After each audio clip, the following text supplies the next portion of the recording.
नमस्कार शेतकरी बांधवांनो, आज मी तुम्हाला एक अत्यंत महत्त्वाची गोष्ट सांगणार आहे। एकाच पिकानं जास्त नफा मिळत नाही, पण एकाच पिकानं जमीन नक्की थकते।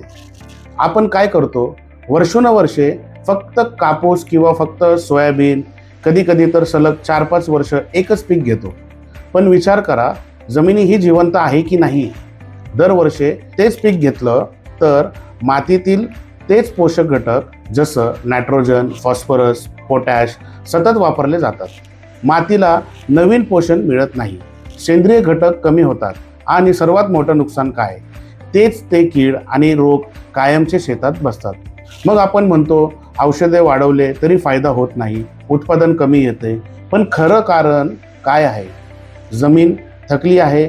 जर आपण पीक बदल केला तर मातीला विश्रांती मिळेल, मातीतील सूक्ष्मजीव पुन्हा सक्रिय होतात, जमीन मजबूत होते आणि उत्पादन आपोआप वाढतं।